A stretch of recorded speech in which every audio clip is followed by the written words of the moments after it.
Welcome to the Information Man Show. God damn it. Fee-fi-fo fun. We got somebody in the house trying to take out reparations from us. The man Exhibit A. In front of you is Clyburn. He's been in power for decades, and he's playing a lot of games. Doesn't want to deal with reparations, and he's selling his own constituents out in South Carolina. I'm gonna break it down. Fee-fi-fo. Fee-fi-fo. I smell a raccoon in the house. Oh yeah, a true raccoon in the house. Damn it. Black people can't get the things that we need. We got these raccoons in control of government, or some portions of government, and won't do a damn thing for us.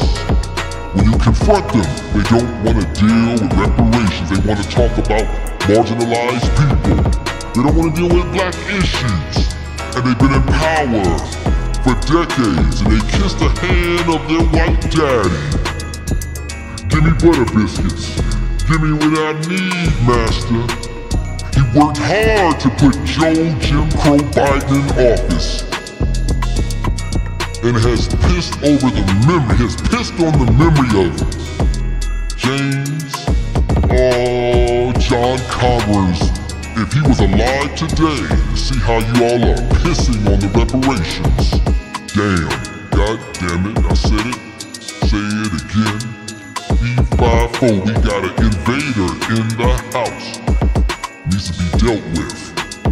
Yes, yes, yes. Yes, we can do this. Yes, we can do this. Let's do this. Let's do this.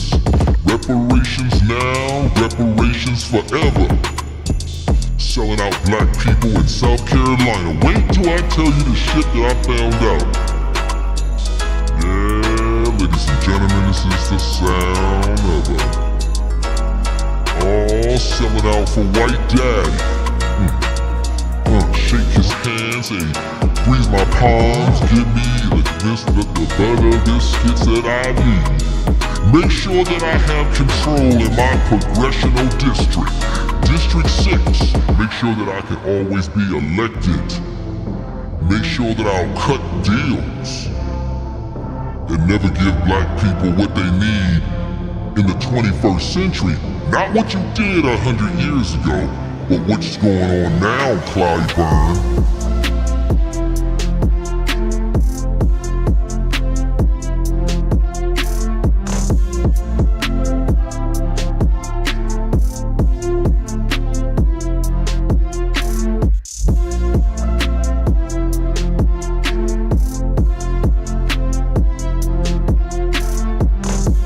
BS3 Network, changing the way you listen to podcasts.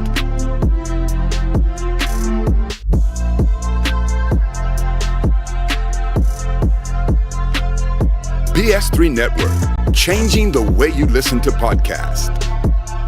BS3 Network, changing the way you watch TV.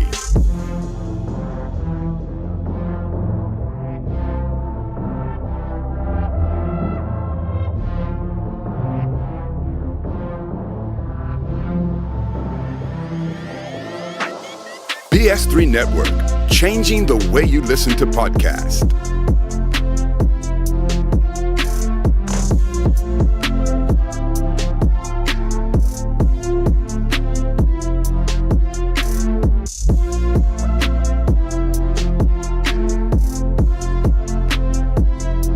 All right, everybody.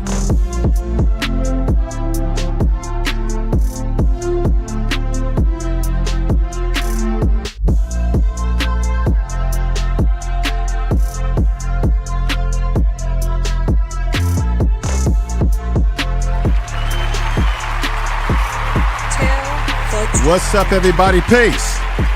I'm back with you now. We're gonna get into it. Peace. Thank you. Welcome to the Information Man Show.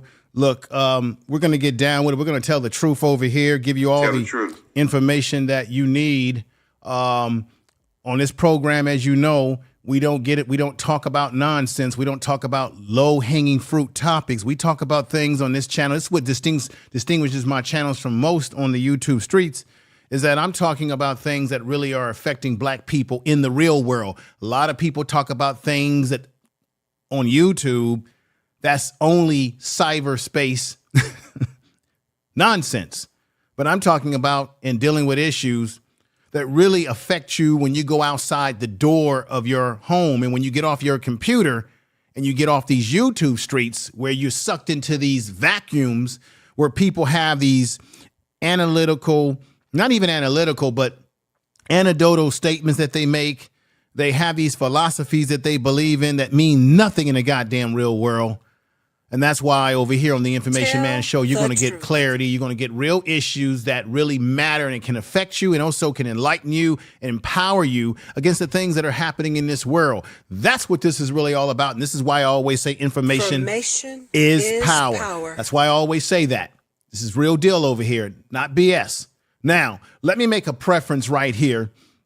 As you know, Jason Black, I believe a week ago, he did a show in which he focused on Clyburn and some of the mumbling stuff that he has been engaging in. Okay. What I would like to do is I want to go a lot deeper because yes, we know that Clyburn, every time he's been confronted about the issues around reparations, that he sort of buck dances away from it, doesn't want to talk about it. He's very demonstrative towards black people that are asking him these very real issues that he does not want to really, he doesn't like people to confront him about these things. He just kind of wants us to hold on to his Lord. He wants to hold on to what he did in yesteryears. He got so proud of helping Joe Biden to get into office, which Joe Biden has done nothing for black people tangibly in this decade, in this time. We know that he is the architect, partly the architect of the 84 crime bill, which he along with Strom Thurmond, I believe Strom Thurmond was involved in that, ladies and gentlemen, crafted that 84 crime bill that put a lot of black men in prison. And a lot of times people always point the finger at Joe Biden for that, but they fail to also point the finger at y'all said it, y'all first black president, you know, Bill Clinton. Because if it was not for Bill Clinton to sign such a bill, Jim Crow Joe wouldn't never been able to put it in law. So you have to indict all of these individuals that were involved in it. Now, you take it to today and you say, what has the Democratic Party done or the Democratic Party done for black people lately today? And you have to scratch your head. Black people are being deleted in this country, yet there is no hate bill, no anti-black bill. The Asian community, they got something and didn't have to go through a committee and all this shit to get what they needed to get for their people.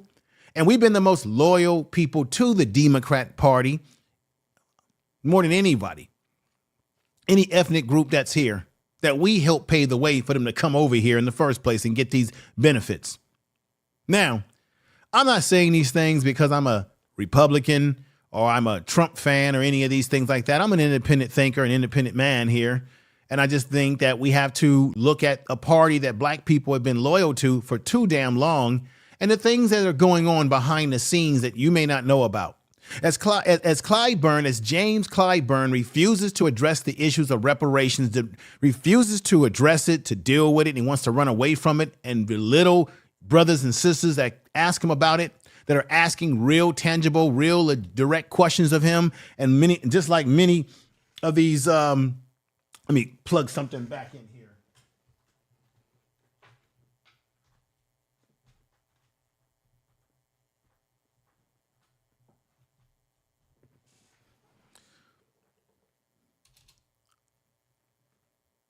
All right, ladies and gentlemen, I'm back. The truth. Just trying to make sure something doesn't shut down on me here. Give me a minute to get this thing working right on my other side here. Give me 1 minute, folks. I'll be right back.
All right.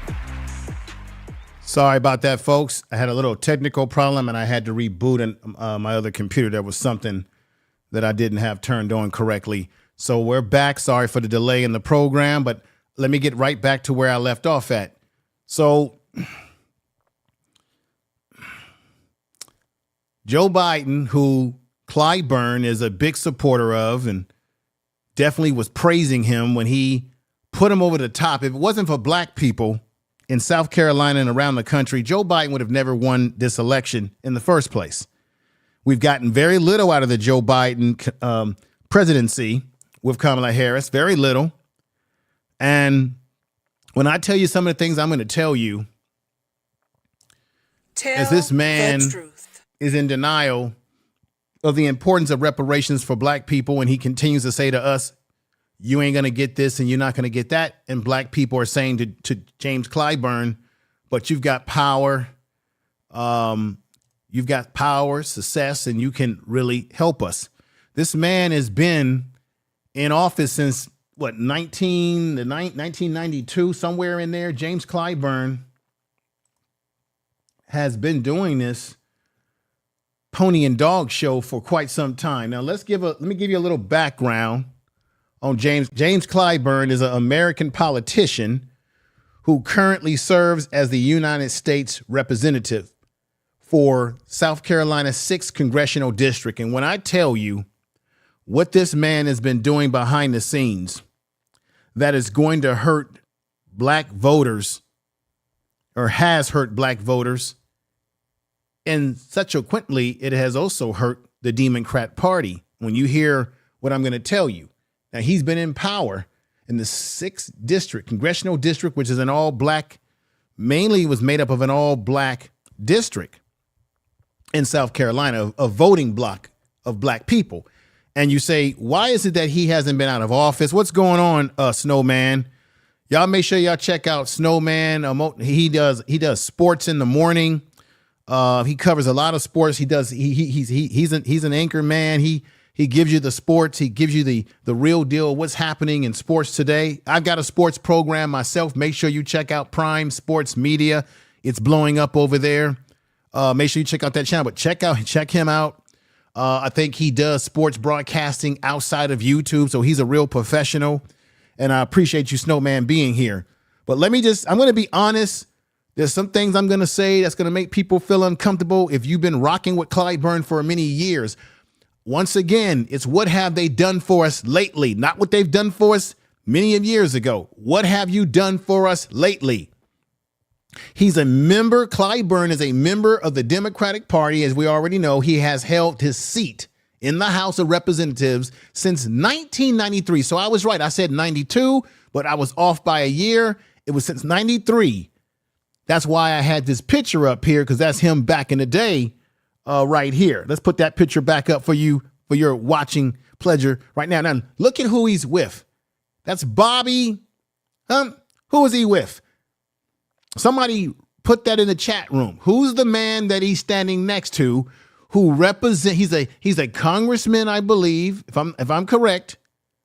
He was a Black Panther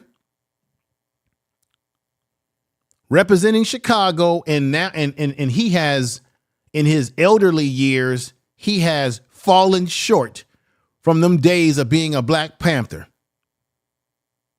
Bobby Rush, thank you. Thank you.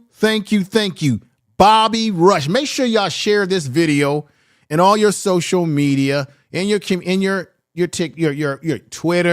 your Facebook, because you know how YouTube is with this type of content. When we're telling the truth, tell the truth, YouTube will suppress the numbers. Once again, Bobby Rush, thank you for saying that. Bobby Rush, who was a Black Panther, if you notice him in his older years, he's become almost like a Stephen himself. When you look at what happened in Chicago, a lot of those black folks in Chicago were rocking with the white candidate, and he put his head on his shoulders, crying like Stephen. Brandon Johnson won the election in Chicago, and the verdict is still out on Brandon Johnson, y'all, because I called him on a video. Jason Black showed it to you a few weeks ago, where he was talking about how we need to have love and compassion for these migrants. What about love and compassion for black folks that have been in Chicago for years that you're not spending resources on? Wait till I show you all the numbers. And don't go nowhere today. Don't go nowhere, because after I show you the data and the information, is going to blow you away. Jason Black focused on the reparation issues, how he didn't want to talk about reparations, and how he went on about how my wife's great grandfather was white, and this. I'm gonna go deeper into not only the reparations issue that he fails and get a D and an F on, but I'm going to go into how he is disenfranchising the black folks in his own black folks overall in South Carolina. But he's making sure that his district, he still has the ability to keep running every year and win the race. And then you wonder why we're not getting any new blood being pumped into these elections in terms of a new person who might be more, I hate that word, progressive, or just someone who's for the people. Because you get these old dudes like Clyburn who hold on to power. They don't want to pass their torch. Hell, they don't even want to light a young brother's torch, let alone pass a damn torch. They want to hold on to power, and then when he passes away, there's been nobody groomed behind him that has our best interest in mind to do anything. Clyburn was born July 21st, 1940 in South Carolina. He graduated from South Carolina State University and went on to earn a master's degree in liberal sciences from the University of South Carolina before entering politics. Clyburn worked as a public school teacher a library professional, and a businessman. Good for you, Clyburn. Let's give you, what should we do? Give him a clap or a cookie or something like that? What should we do? Throughout Clyburn's political career, he's a prominent figure. They call him, he's the whip, because he's the longest active congressman in Congress. But yet, what are you doing for black folks today, Clyburn? You're laying on your laurels, okay? Now check this out. He has held various leadership positions, including House Majority Whip from 2007 to 2011, and again since 2019. As a Majority Whip, Clyburn is responsible for ensuring party discipline and rounding up votes for key legislation. Now, if he has that power to round up the votes for key legislation, then why can't he get himself wrapped around the issues of reparations for black people who are descendants of those black people that were enslaved in America, the descendants of those that are here in America, born here to the foundation of this country and building this country? Why can't he use his majority whip power to really push this HR 40 bill along, which has gone nowhere? Ladies and gentlemen, when I tell you the things that I'm going to tell you, it's going to make you angry if you're not already angry about what has been going on for many years. Let me also show you something else that you need to be aware of this. This is the man right here. A lot of people are running around trying to take credit for the reparations movement, but the man who you have to say sort of got it put out there on a political level. I'm talking about on a political level, not a grassroots level. Certainly there are people, grassroots, out there working hard for reparations, particularly here in California. And let me shout out CJAC out there. CJAC is one of those organizations on the ground doing the work.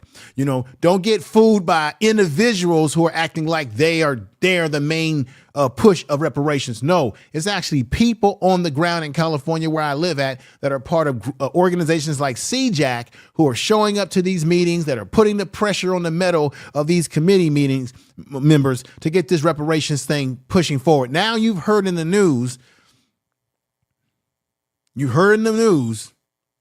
that the governor of California is playing around with whether he agrees with it or not. Now, all of a sudden, he's backpedaling another Democrat, Newsom. So you've heard that. But there's things behind the scenes that a lot of you don't know about that's going on with people that are doing real groundwork. And a man who did groundwork politically was John Conyers. He gets lost in all of this. John Conyers is the man who gets lost in all of this, and nobody brings up his name as much as they should from a political standpoint. He was the one who first introduced the idea of reparations at the political federal level. And the reason why, and guess what happened to him? Every time this brother brought up the issues of reparations, he kept getting stallmated, meaning they didn't even want him to they didn't even want John Conyers from Detroit, y'all, okay? From Detroit, Motor City. They didn't even want John Conyers to be able to have a committee to even study reparations. A lot of folks don't know that. That at one point in time, they were giving John Conyers pushback when he was trying to put together a committee to go about getting reparations. And that got pushback. He got lots of pushback from those in Congress and the Senate and the usual suspects that we have in government, whether it be the usual raccoons and the usual white supremacists. Let me read something to you, ladies and gentlemen. Very important. This was an article that came out back in April of 2021. This was an article. Washington, the House Judiciary Committee advances the legislation on Wednesday I think this was in 2021 of April, to study reparations for Black Americans that a former Detroit, as I said, a former Detroit congressman reintroduced into Congress for 30 years. It was 30 years ago that John Conyers introduced this. And look at where we are today in the 21st century. Why hasn't the Congressional Black Caucus got this thing moving? Now, they're going to tell you and me that they can't do anything because the Republicans are in control of the House. But let's not forget that it was the Democratic Party that had been in control of the House for all these years, and they've done nothing to move John Conyers' bill along like they should. 30 years, what have those Negroes been doing all this time? As I said, Clyburn has been in office since 1993. Here we are in the year 2023, excuse me. Here we are in the year 2023, and Clyburn is sitting up here telling young black people, you ain't gonna get this, you ain't gonna get that. And the question we really should be asking is, what have you been doing all these years, Negro, that you sitting up here telling us what we're not gonna get, but what have you have not been doing? Let me read this part here, this article. It was the first time since the late United States Representative John Conyers Jr. began offering the bill in 1989. This H.R. 40 bill has been around since 1989. They're going to tell you that Sheila Jackson Lee, they're going to tell you that she's the one responsible. No, it was John Conyers who introduced this, and he went through a hell of a hard time trying to get it off the ground. Remember that video that came out years ago?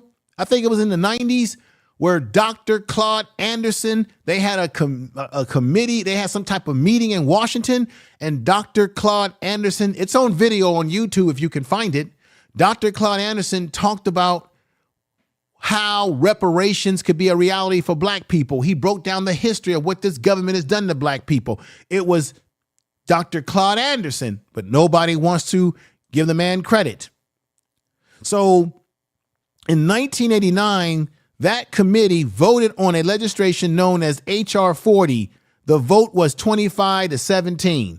So when anybody that tells you that Sheila Jackson Lee, Ms. Jackson, who's a congresswoman, she's not responsible for putting this together. She reintroduced it because this brother right here, John Conyers, went through a hell of a lot for us to try to get this off the ground.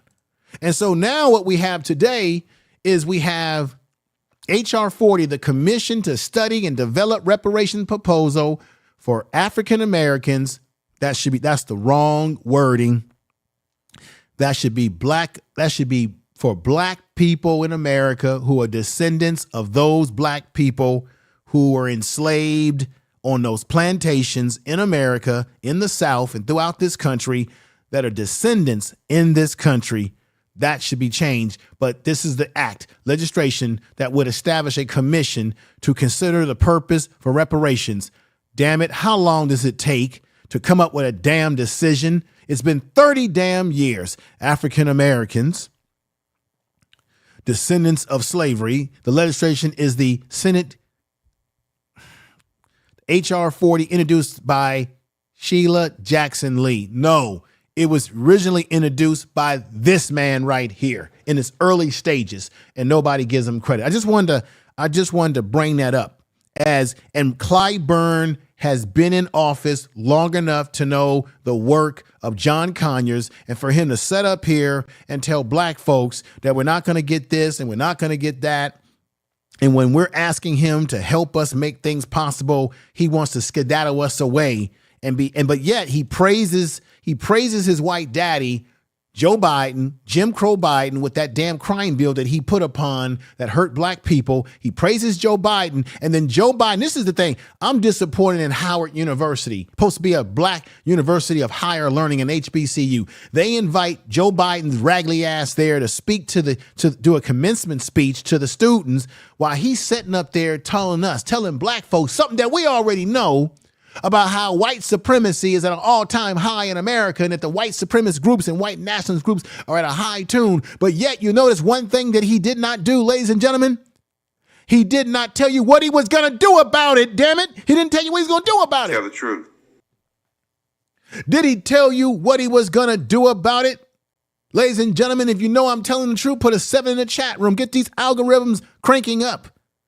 Did Joe Biden tell us what he was going to do about it? He simply said, well, the white supremacists and the white nationalist groups are at all-time high and they're speeding up in their activity, but never told you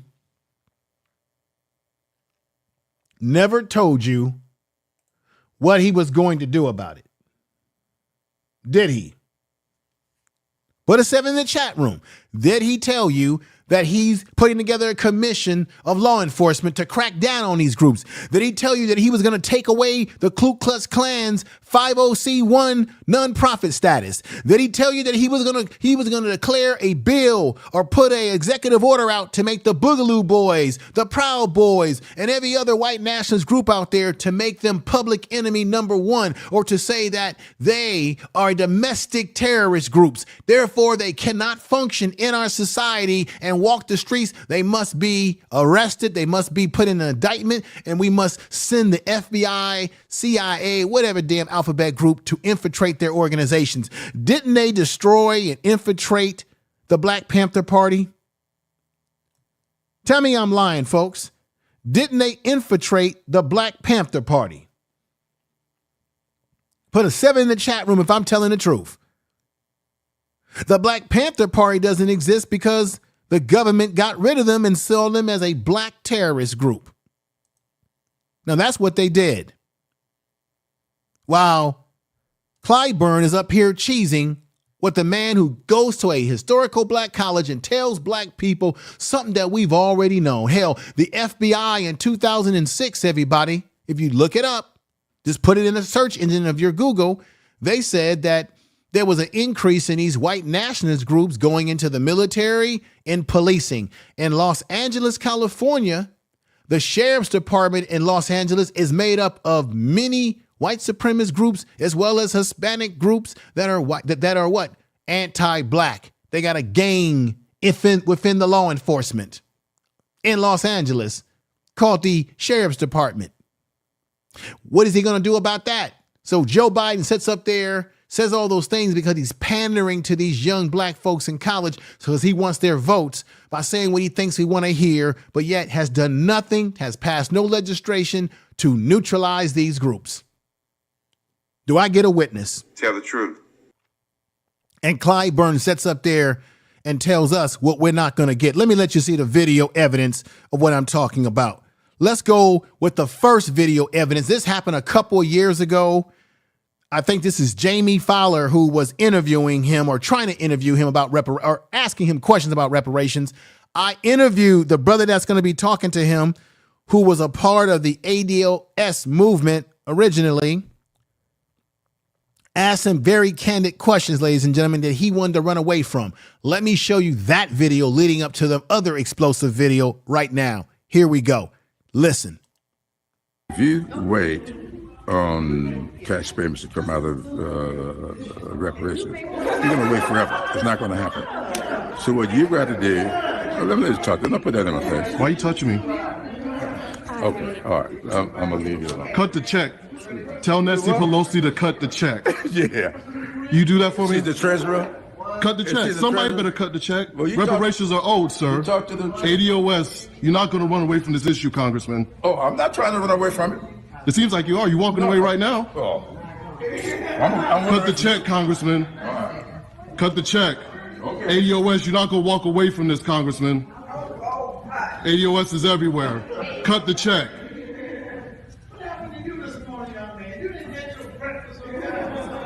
What is going on with you?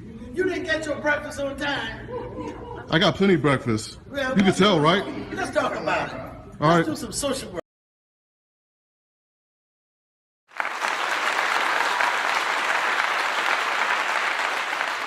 As you can see, Clyburn, once again, that was Jamie Fowler that asked him a very important question about whether he's a supporter of the reparations movement. And once again, he's telling, at that time, the ADOS movement, ADOS, was at its very high height. You know, it is very high heights. Okay. And Jamie Filer, who I interviewed about, and we talked about that incident.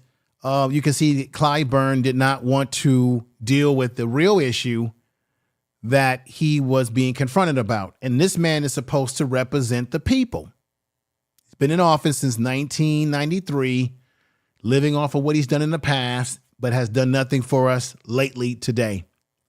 This is a damn shame. It needs to be examined. We need to really examine the black leadership. We don't have, let me just say this. We don't have any real black leadership. What we have is a bunch of Negroes that are in Congress or in the Senate, and they're basically just benefiting from the positions that they're in. They're living off of their past and deeds, but are doing nothing for us today. And then black people, we simply keep putting them in office. They keep holding on to power. And then you have to ask yourself, why do they hold on to power? What backroom deals are they cutting to maintain that position that they're in? I'm here to tell you that allegedly that Clyburn has been, he's been getting some help from the Republicans. We talk about this on YouTube, and some people like myself talk about this, about whether when it comes to the Republicans and the Democrats, that they're the same bird of the same wing, that there's nothing different about Democrats or Republicans. They're the same birds of the same two wings. You've got a left wing, you got a right wing, but they both work in unison with each other when it comes to screwing you, the public. The Republicans or the Republican clan screws you without Vaseline and says, do you like it? The Democrat Party screws you with Vaseline and say, I love you, but do nothing for you. This is the truth. Tell the truth. Two wings of the same evil bird that does nothing for us. I want y'all to understand what I'm saying. So when we get into these debates that mean nothing about Democrats and Republicans, black people have gotten nothing from the Republicans as of to now. Black people are not getting anything from the Democrats as of right now as well. I'm not talking about what happened 30 and 40 and 50 years ago. Dismiss me with all of that. We know that history already. I'm talking about today in 2023. He's been in office. Joe Biden, Jim Crow Biden's been in office for 4 years now. Where's the tangibles for black people? I don't care about symbolism. I don't care about him putting a black woman in the Supreme Court. So what? Because that Supreme Court is dominated by Republicans anyway. So what? I don't care about his appointments in his cabinet. I don't care about, he has a black female as president in Kamala Harris, or someone who wants to be black on certain days when she chooses to be, depending on who she's talking to when they're talking to us. I don't care about all of that. That's symbolism. That is not doing anything for us. I'm talking about tangible I'm talking about programs that are geared towards black people specifically. And in this case, reparations and reparations now, and cut the damn check. Now, you got some people out here that are going to say, oh, come on, man. That's a long time ago. You ain't going to get this. You begging for something. No, the issue is this. Reparations isn't something that is what we're begging for. It is a bill and a debt that the United States government owes the ancestors, the descendants of those ancestors that they enslaved and got free labor from to build this country. We are the descendants of those black people that were foundational here. So when we're talking about reparations, we're talking about what you owe us, not what we're begging for. That's where a lot of people get the issue wrong. And I want to say this too. If you are a black person out there listening to this program right now, or in the chat room, or listen, whenever you listen to this, if you're not a supporter of reparations, okay, this is the question. Go away. Stay out of our cipher. Stay out of our cipher. Stay out of our conversations. Don't get on any panels with black people that are supporters of reparations. We don't need you in the conversation. We don't want you in the conversation, because we know if we do get the reparations, you're going to be one of the first people in line to get your check. So those of you who are not with the reparations movement, okay, Stop talking about it. You're not with it. Go away. Stop criticizing people who are for it. Okay? Simple as that. And this whole thing about, well, let's go back to Africa. I'm sorry. I was born here in America. We have too much here in this country that we have been fighting for. I'm not running over to the continent of Africa in a place that I've never been. I have no other than ancestral roots. I have no roots to the soil there. Don't speak the language. And Africa is not a country. It's a continent made up of 50 or more some countries with different languages, different cultures. And a lot of us as black people, we wouldn't know which way is up, where we're going. And I know there's people that will say, go to Africa because you can escape. You can't escape white society, white world, white supremacy. You can't escape any of it in the world because they're in Africa. Who you think controlling it? Then you got the Chinese over there running their con game to control resources by building everything up. And guess what? They're going to end up owning every damn thing. So to each his own. For those who want to move to Africa, do what you want to do. But that's not a solution to a situation in which this country owes us what they owe us. Clyburn wants to skip around this issue and be demonstrative towards black people that are asking him the very simple question. Let me show you the latest video. It was on Twitter of Clyburn. Once again, here we go. You want to know if you support reparations? I'm sorry? You want to know if you support reparations? I support reparations, but other than that name, y'all need to learn what reparations is. Y'all keep talking about a word. It means to repair. Okay, this is what's dumb about Clyburn right now.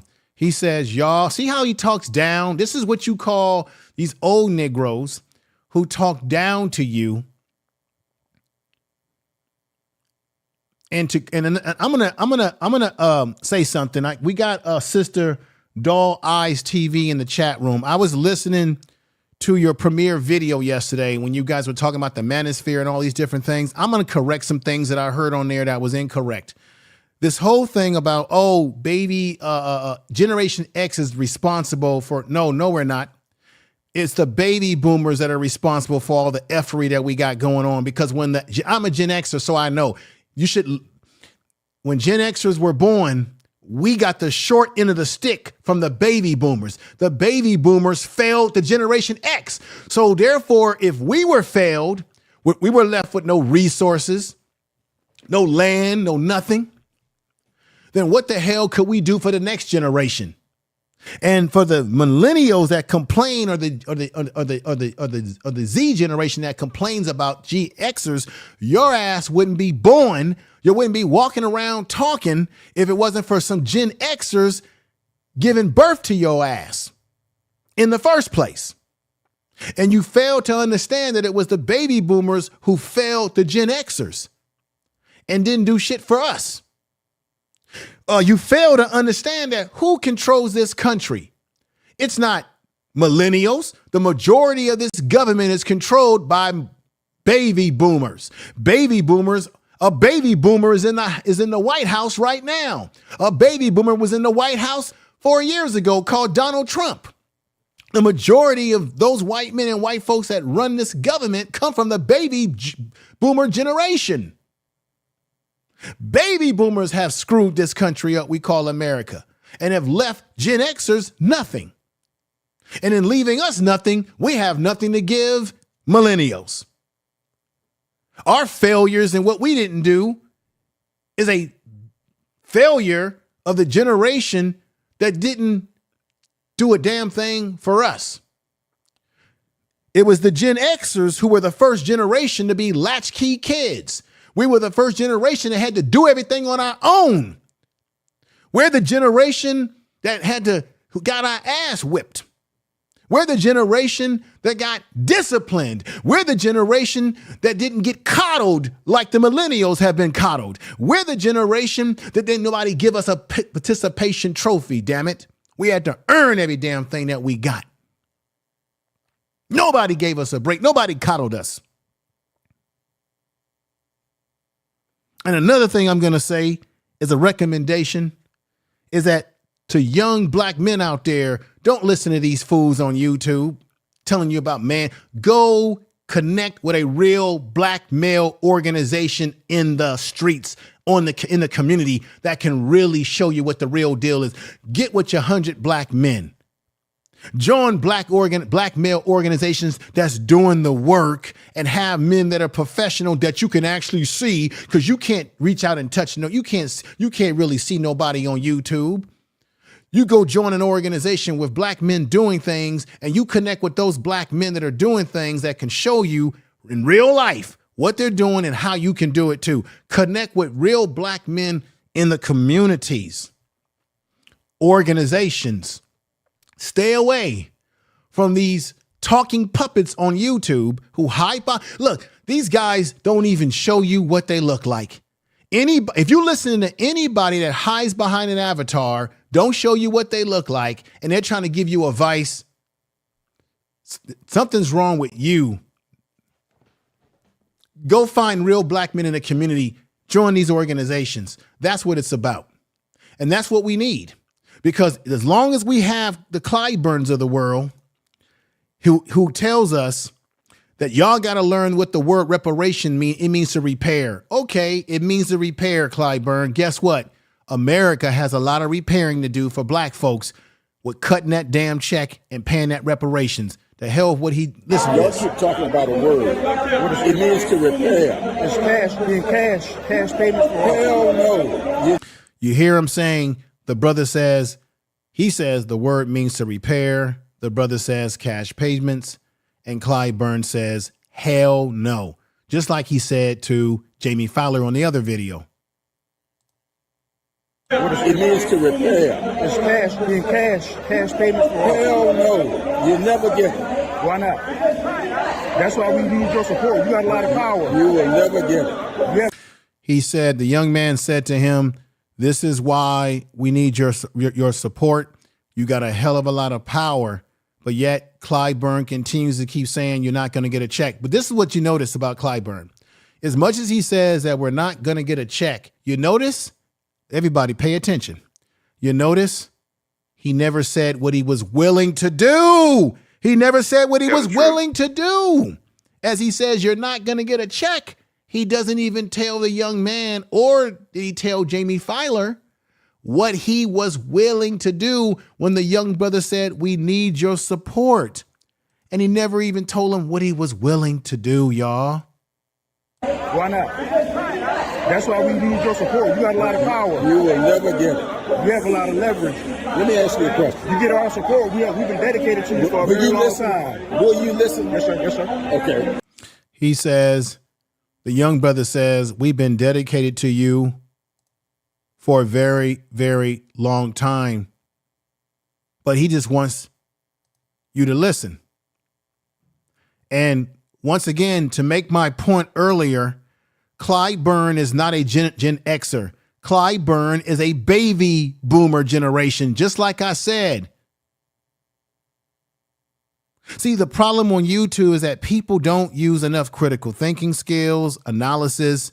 They don't do enough research. Common sense would tell you, if you just look around our world, who's in control of this world. Just because you got some young people in entertainment singing and dancing and making money, but they ain't running shit. Look at who's going into office every year. It's baby boomers. Baby boomers control the government. They control the money. They control the military. They control everything. And Clyburn, who the brother said, but you have a lot of power, but he's not willing to work with the young brother and tell him what he is willing to do.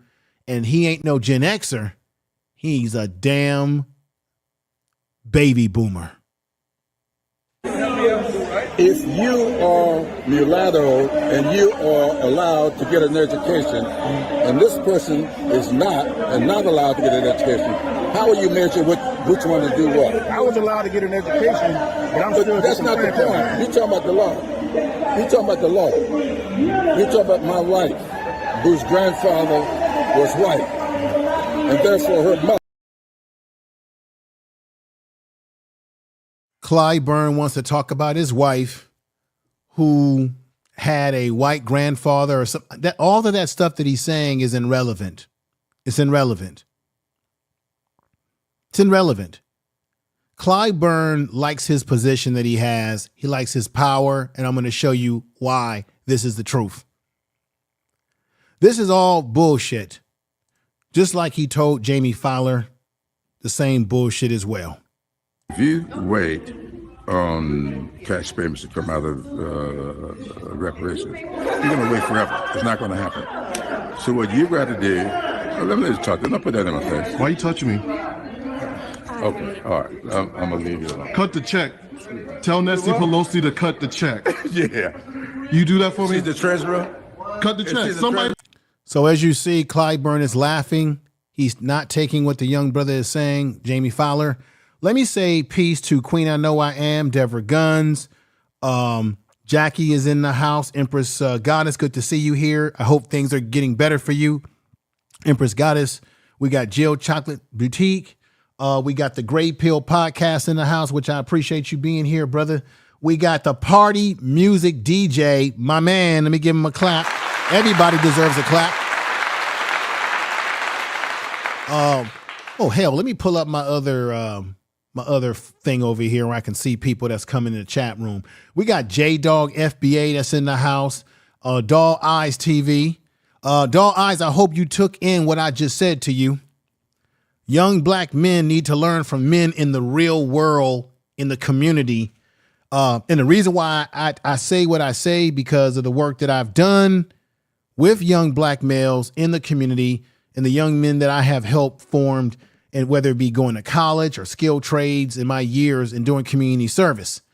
That's how young men learn. They don't learn from listening to people on a damn YouTube channel trying to teach them manhood. Manhood is not a passive activity. It's an active activity with men working with you tangibly that you can see, that can show you hands-on.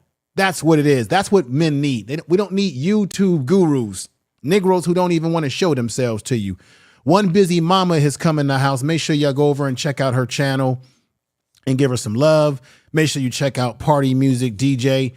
Appreciate that, brother. Got a great channel. He's a gamer over there, but he plays great music. Got a great audience over there. He's always been very supportive of what I'm doing over here, so I appreciate you.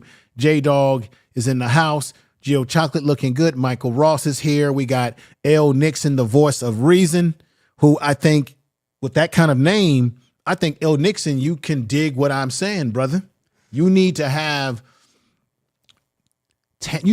men working with young men that young men can see, not virtually on YouTube, but they're physically in front of you. Reason why I know this, because one of the things that I did in the programs I've been involved with is that we had brothers that were doctors, lawyers, carpenters, whatever background, and they were paired up with kids, black young men, to mentor them, and then watching and mentoring them through junior high, high school, all the way up to wherever they want to go in life. That's how you build. That's how you build men. And my organization, we've been around for over 115 years or more. Longer than your YouTube personalities have been alive, and we've been doing the damn work. That's why I don't need to get up on YouTube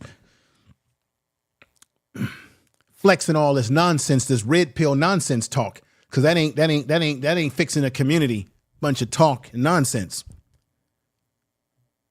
This is what's important when I tell you what Clyburn has been cooking up. And I thank you all that's here. Tony D, I see you. I appreciate everybody. GA, that's my man Frazier. We got Cartels in the house. I have to be honest and say that I appreciate all of you who come here every week to hear what I have to say and the things that I present and the things that I research. I appreciate you. I give you a clap, all of you. And to all, and here goes another self-promotion. To the ladies and the guys in the chat room, if you like sports channels and you like football, and particularly you like keeping up with what's happening with Deion Sanders at Colorado and the recruitment and all that, I want you to check out my new channel. It's called Prime Sports Media. Go over there and subscribe and check out the content. It's blowing up over there. I'm just going to be honest with y'all. Check that out. I'm just promoting that to those that are into sports. But I digress from that.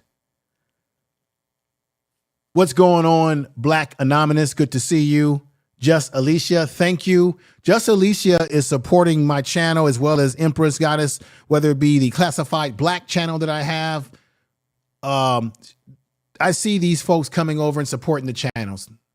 No matter how big or small the channel is, I appreciate you. I want to let that be known right now. A Lady 747, I want to say I appreciate you. X Freeman, I want to say I appreciate you. Because I think that a lot of content creators, they don't spend enough time respecting their audience like they should.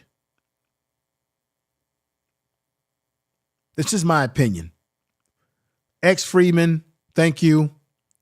One Busy Mama, make sure you check her out. She's got a beautiful channel, beautiful family. We got Mike B, who's in the house, been rocking with me for some time. Black Man Unfiltered is the next person that needs to be on this channel for an interview. I've been saying that because I've been talking about other issues, but I am going to get Black Men Unfiltered on the show. I go over to Black Men Unfiltered's network, Black Men Unfiltered's network during the week, and we get into barbershop talk, and I speak very candidly over there. I want y'all to check him out. And you got Mandrell, who does a show with his sister. He has different people that come on and talk different things. So make sure you check out Black Men Unfiltered, and he'll be on this platform very soon. Now, this is sort of like a commercial break right now, because what I'm about to go into further is going to be very disturbing. Now, Clyburn says that they will never cut the check when it comes to the reparations issue, that it would never happen. Let me show you something that should make you think about these things.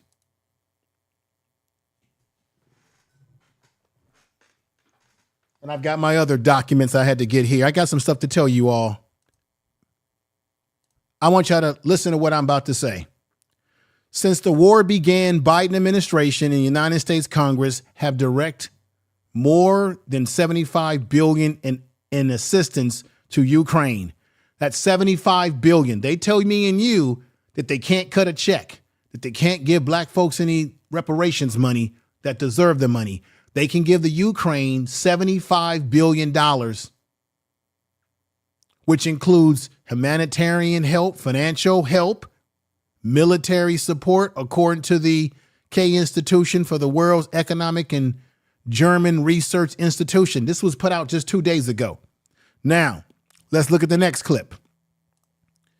This is what the federal government spending is. The federal spending, the approximately $66.4 billion in federal expenditures are going to illegal aliens or illegals, people that are illegally here.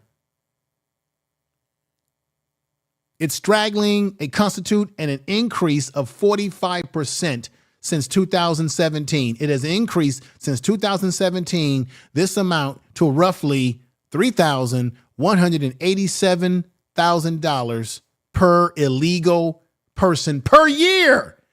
The United States of America per year is giving each illegal person here $3,187 is running through their hands per year. They're spending over roughly $66.4 billion. That's another hunk of our reparations money. That was put out March 8th, 2023. So that you know that the data is not something that I just got from a long time ago. Now, let's talk about the city of Chicago, where they have migrants that have been moved there. I'm bringing this up to show you that when they tell you, when Clyburn tells you and anyone else that the United States doesn't have the money, that's a lie. They spend more money in foreign aid every year than what they would have to spend to give every black man and woman who is foundational, who is to this country, reparations. The city has been spending $20 million a month, but I'm gonna tell you I'm going to let you know what city this is. The city has been spending $20 million a month, but the bill between January and June could be more than that, around $25 million. By the same estimate, the cost for migrants care is $7,000 just to take care of them for their care per person per month. That comes out to be about $225 a day for each asylum seeker. Guess what city this is at? This is your city, Just Alicia. This is Chicago. This is Chi-Town, where they have migrants in fancy hotels that and this is in Chicago. So you got black folks that are struggling in Chicago, and they're spending $20 million a month between just January and June of this year, but they're spending this money now. This article came out May 2nd, 2023. This is now. And they have a surplus, from what I understand, a surplus of money in Chicago that they're proposing to give some of that money to the migrants that have been sent up there by Texas and Florida. So when they tell black people that they don't have no money for us, that's bullshit. If they didn't have the money to give us reparations, how can they afford to keep giving migrants $20 million they're spending a month and doling out this kind of money and spending $7,000 per migrant when you got thousands of them over there now? But Clyburn would tell you, you ain't gonna see no money. We can't cut no check. We don't have the money. Yes, they do. Yes, they do. Check this out. In California, where I'm at, according to the report, benefits and services provided to the estimated 3,023 million illegals that are in California, the cost local taxpayers is costing me money. $22.8 billion annually, factoring in about 1.15 million United States born children of illegals, adds more than another $8 billion in costs. So in California, when they're telling you, oh, California ain't got no money to give black people, that California reparations bill, they ain't got the money for y'all. They're spending $1 billion currently on illegals in California. And you telling me they ain't got money for black folks? What about money for people that's born here, who need social services, who need help? Nah, I'm not buying it. Now, let's look at New York. And as I told you before, New York has 56% of people that are black are homeless. 56% of their homeless population is black. Let me correct myself. In New York, check out what they're spending right now. This is March the 3rd, 2023, but it's even higher right now. New York City is spending an average nearly $5 million per day on housing, feeding migrants. This is not sustainable, right? But there goes some of our reparations money right there going to someone else. And even without even talking about reparations, this is money that should be going to people that are living impoverished in some of these cities in America who need help. And black people do make up some of that population, and they're not even getting the help because that money is going elsewhere.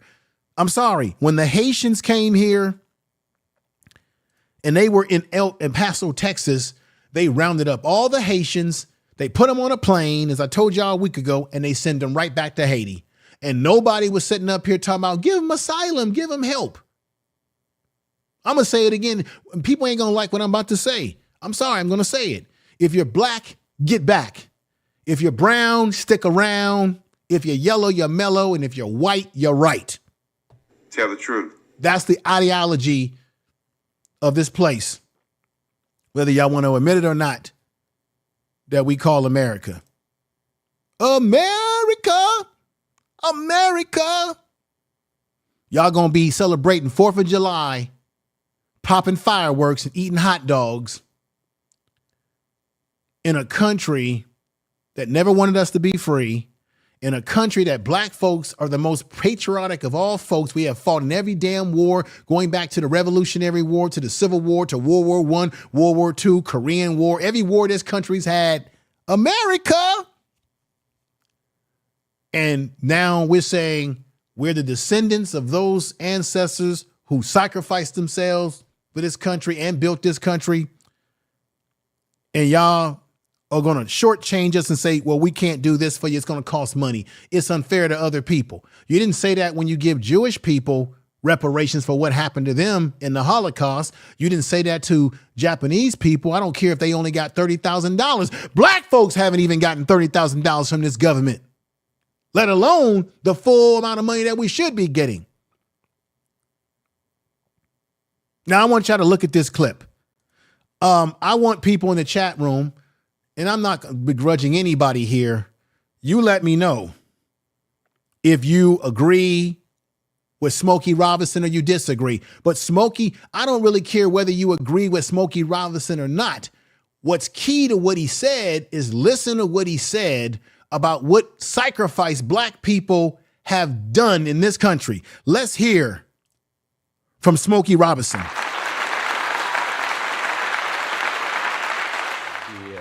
Of being called an African American, that Yes. you are a black American. Yes. Explain. I think that when they call black people who were born and raised for generations in this country, if you accept the handle of African American, that says that you don't accept being an American American. You don't accept being born in Chicago or New York or Detroit or wherever you were born. For generations, your family has been here, you know, built this country too. Sweat and tears and all that, you know, fought in every war, okay? So this is my country here. So I don't want to be called African American. I'm an American American. My people have died and done everything for this country.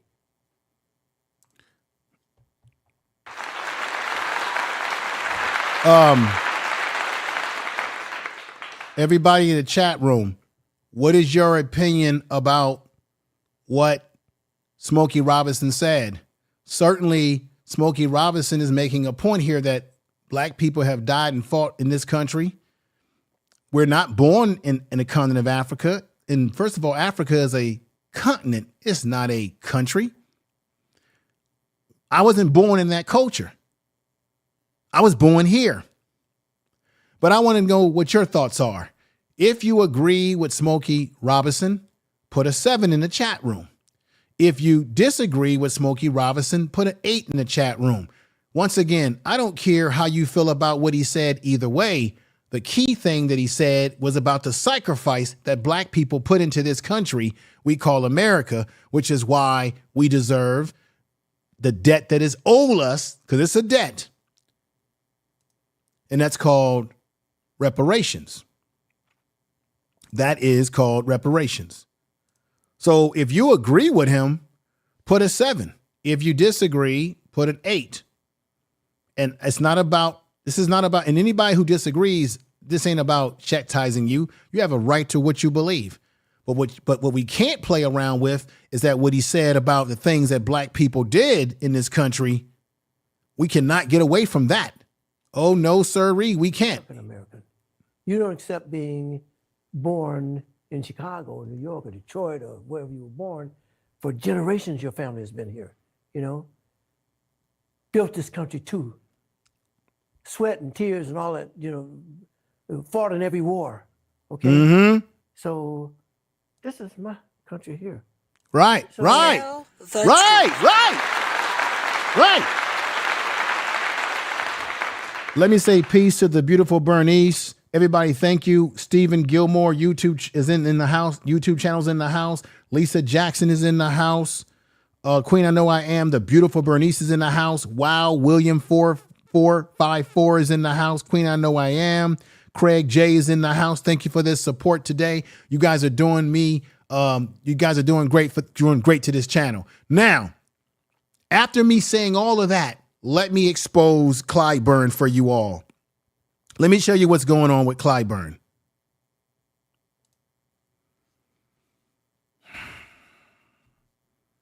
This one's a sad one.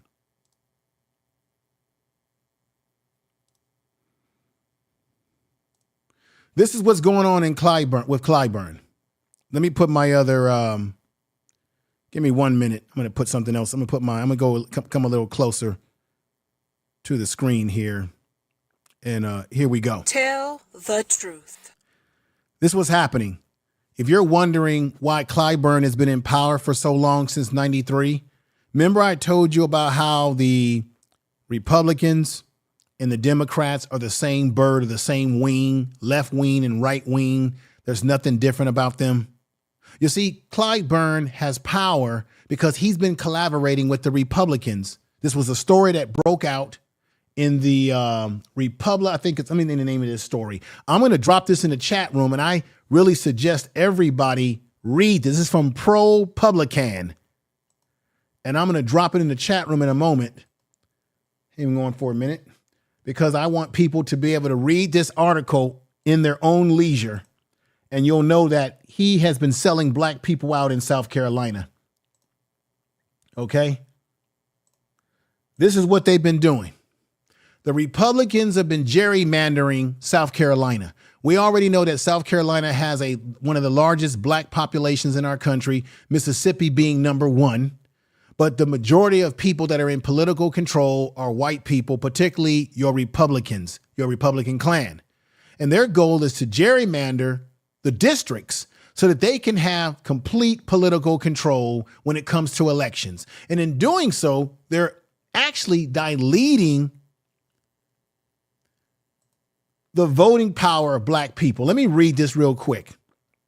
And I want to put Clyburn's black you-know-what on the screen. Facing the possibility of an unsafe district, South Carolina's most powerful Democrat sent his aides to consult with the GOP, the Republicans, on a redistricting plan. So they want to redistrict. So he sends a plan. That plan by James Clyburn dilutes the black vote strength in South Carolina and harms the Democratic Party. Chances of gaining a congressional seat in his district, his area, is slim to none. He's got it locked up. You ain't going to win. So anybody out there who's running against Clyburn, you're not going to beat him. He's got it locked up, and the Republicans have helped him do it. They have carved the district out. So what's happening is that they have created a stronghold for Clyburn. But most of the state of South Carolina will still favor Republicans. So nobody in the Democratic Party running for any other seat in any other district in South Carolina, whether black or white as a Democrat, will win. With the help of Clyburn collaborating behind the scenes with them, the Republicans were able to get a stronghold in South Carolina, but guaranteed and reinforced and pushed those black people that were out of his district into his district, reinforcing Clyburn's position to always be elected every year. Clyburn's being reelected every year because you've got those older baby boomer black folks in South Carolina, let's keep it real, that are continuing to vote for him, continuing to put him in office, and we can't get no young blood in that damn office. Clyburn's been collaborating. Let me let you see this.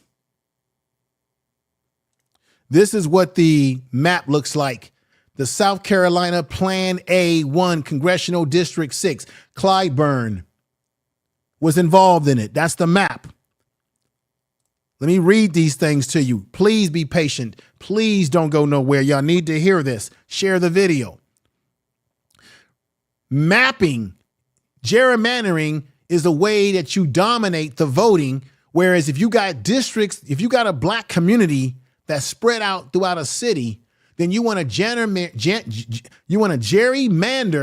that district so that you weaken the vote of black people in certain areas of South Carolina or any state for that matter.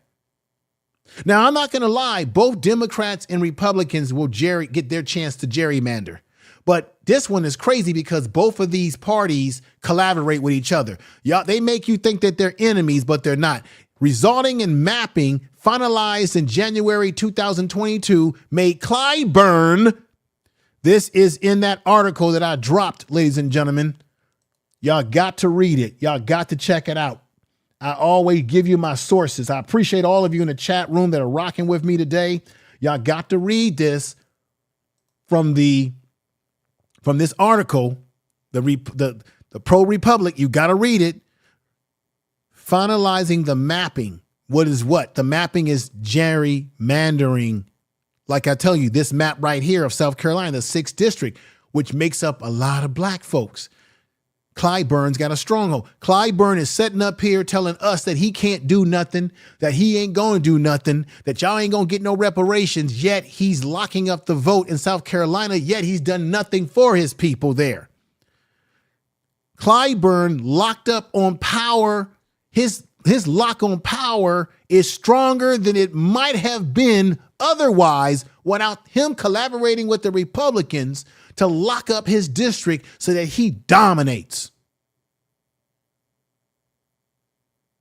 A House of Representatives seat that Democrats held as recent as 2018 would become even more sold for the encumbered, could be even more solidified if it was not for the encumbered Republicans. So the Republicans are carving up South Carolina for themselves and saying, okay, we're going to give this Negro some butter biscuits. Okay. We're going to give you some butter biscuits. They're going to give Clyburn butter biscuits while not giving us anything. You see what I'm saying? By not giving us anything. The Democrat held recently as 2018. I read that. The Democrats now have virtually no shot of winning any congressional seat in South Carolina other than, other than Clyburn. James Clyburn stated that political leaders on both sides of the aisle, nobody else can win a congressional seat in South Carolina other than Clyburn. Clyburn has done something that is that I think a lot of, I'm sorry, I got to say this. You have a lot of older black men who get power. They hold on to power. They don't share power. They do everything they can to keep power, even as they're aging. And they ain't passing no torch to the younger blood. They not even lighting a younger blood's torch. They just want to hold on to power as long as they live with every inch in their body. That's what Clyburn is doing. So he's not even thinking about his own political party. He's just thinking about himself. And he knows that black people in South Carolina, the ones that are blind, deaf, and dumb, will continue putting him in office every year, even though he's not doing a damn thing for them. How about that?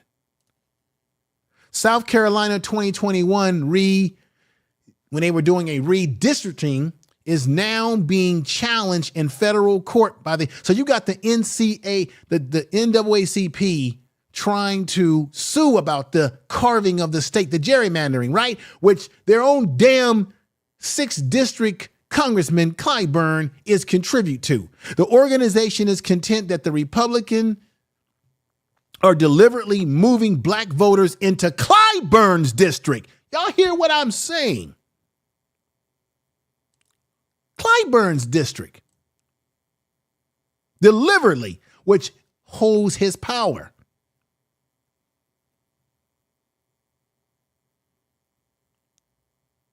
It might have been otherwise a House of Representatives seat that Democrats held as recent as 2018 would become even more. Now, I think I read that part again. Let me go back to this. Here we go. Clyburn district solidifies their party's hold on the neighboring swing districts. The first, a 3-judge federal panel ruled in January that the aspect of the state's maps were unconstitutional and racial gerrymandering that must be corrected before. Hang on, folks. Hang on, folks.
All right, I'm back, folks. Sorry for the interruption. So basically, in a nutshell, Clyburn is dominating in a district that was designed for him in mind. This is crazy. That aspect of the state's maps were unconstitutional, but he's benefiting, folks. Few state Democrats will criticize Clyburn. So you've got black folks in the Congressional Black Caucus and Democrats themselves who have really not complained about this.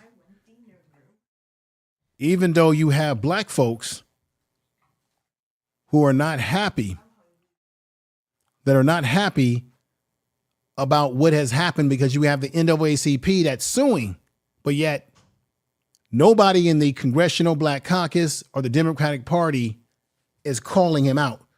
But Bakari Sellers has said a few words here. It says few state Democrats will criticize Clyburn by name on the record. See, by name. But Bakari Sellers, y'all know who Bakari Sellers is, 38, a former state Democrat lawmaker who once served on the redistricting committee, said that there is a very unholy alliance between, check this out, there's an unholy alliance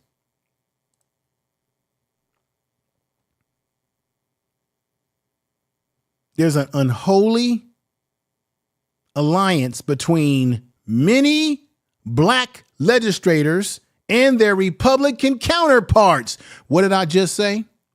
Two birds of the same bird of the same wing. Thank you, Nappy Yankee, for that. Thank you, Naps. Naps says, how about an age limit for lawmakers, 65, 70, not just us, but all of them. They're about to roll. Yeah. Dianne Feinstein should have been out of her seat a long time ago. You're absolutely right. She has a sickness. She hasn't voted on anything. She's been a liability right now. Other than the fact, she's ill. I don't speak ill of people that are sick, but she's been a liability. But this is important, Naps. What I'm putting down here, you see that bird flying? There's no difference between Republicans and Democrats. They're the same. They make you and me think that they're against each other when they get on television and they debate, but behind scenes, they cut deals with each other. I'm going to read this again. The Democrat lawmaker, Bakari Sellers, didn't want to call out Clyburn in name, which shows you that he's a coward because he knows that what he's doing is wrong. And he knows that black people in South Carolina, the NAACP was trying to sue against what was happening, and Clyburn's benefiting from it. The same Clyburn that tells us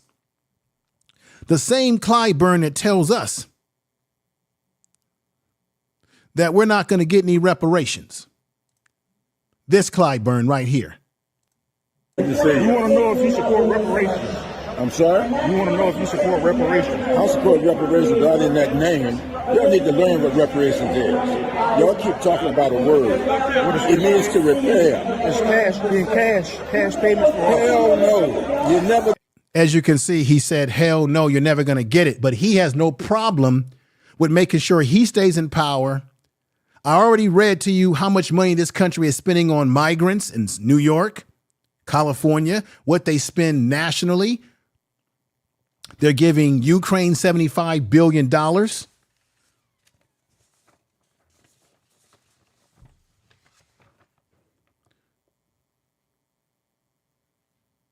More than 20% of America's federal budget goes to foreign aid, ladies and gentlemen, foreign aid. They're giving billions and millions of dollars to countries all over the world.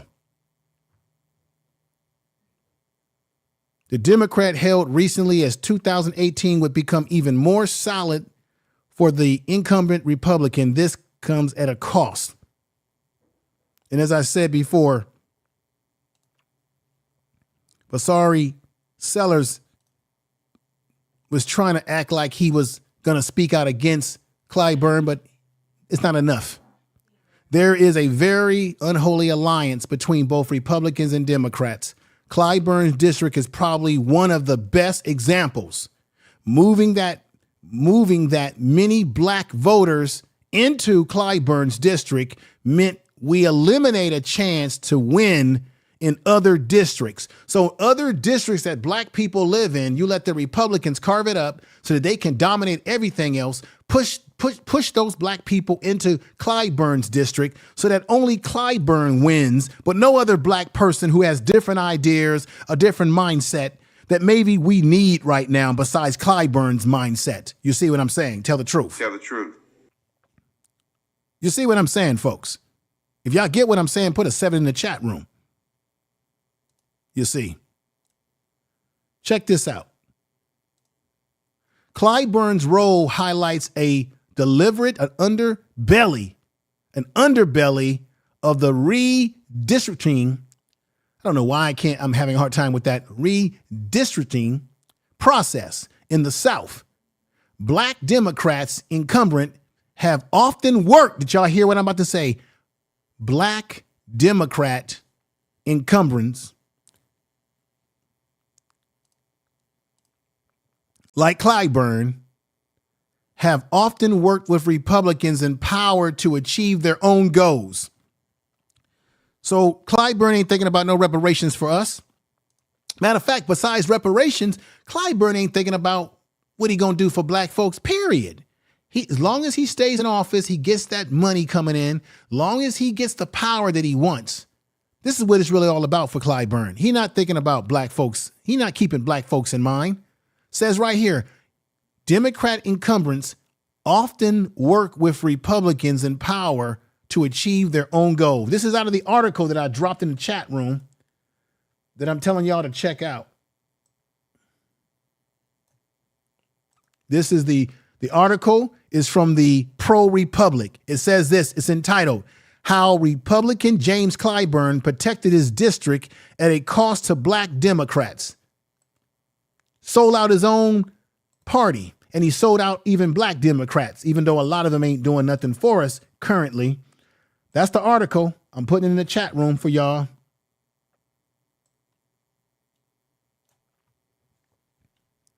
This is a shame, y'all. It's a shame. I'm telling the truth. Tell the truth. I'm cooking with grease tonight, with hot grease, fish grease. The fight over the South Carolina redistricting has exacerbated racial wounds in a state where the growing white population now accounts for about 68% of residents, up from 66% a decade ago. Divided by immigration of white retreat and a slow immigration of black people, the state's black population has taken a dip, ladies and gentlemen. Did you know that South Carolina is starting to lose its black population? While we're sitting up here on YouTube talking about all this relationship nonsense and who's an alpha and who's a blue pill and what's wrong with black women, what's wrong with black men, while we're talking about all the low-hanging fruit topics, and I said this a week ago, black people are in trouble in America. We are dearly in trouble. Now you have a state in South Carolina where black people were the #1 population. Their numbers are taking a dip, as I just read to you. This comes out of that article. These are clips from the article that I need you to read that I put in the chat room several times.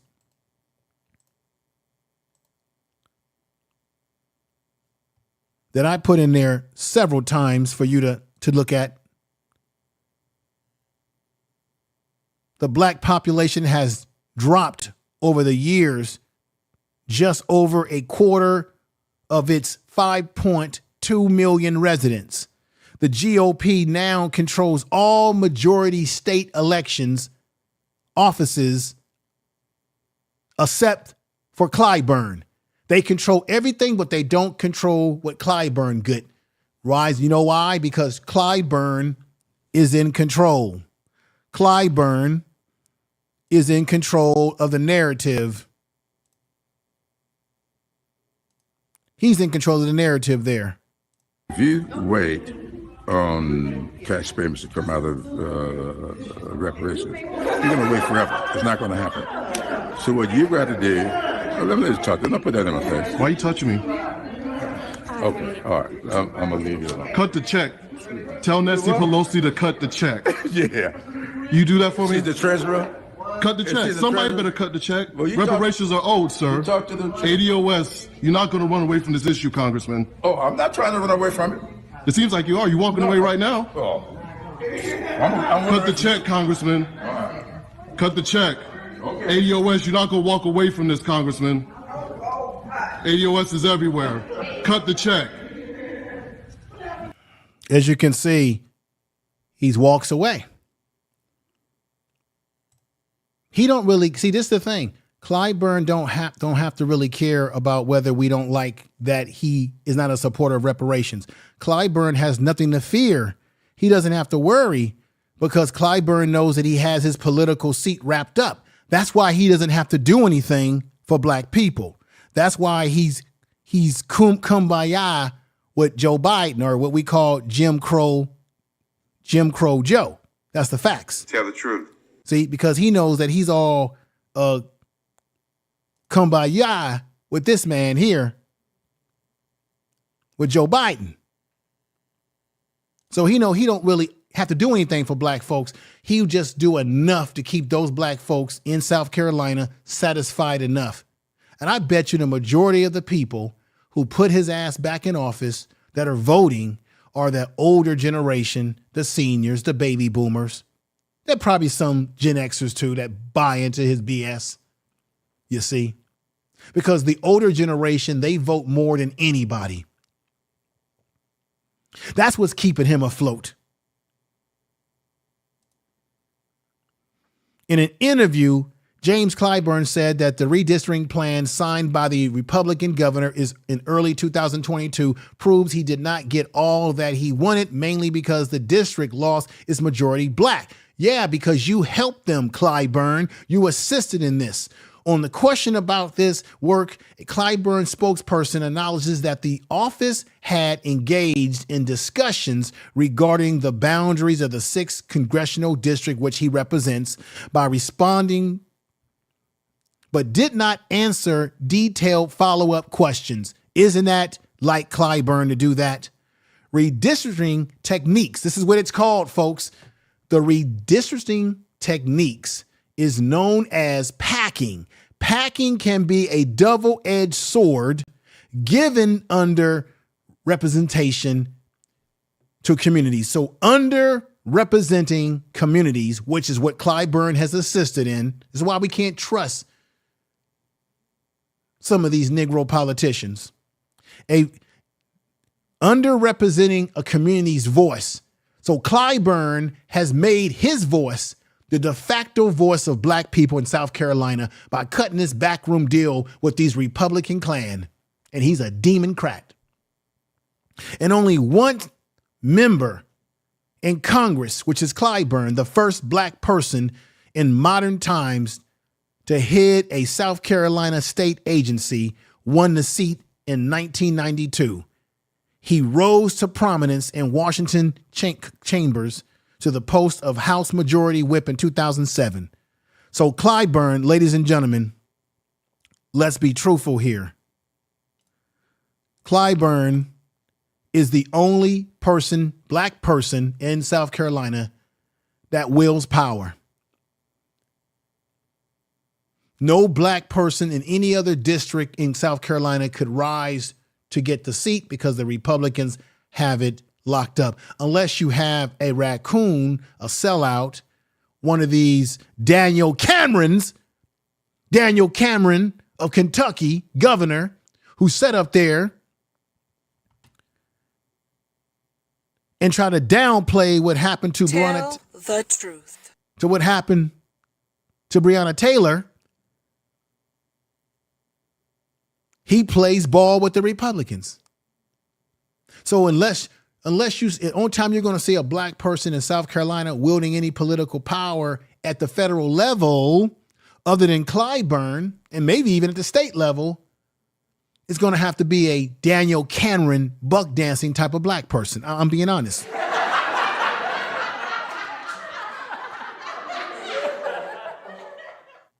Clyburn has it locked up.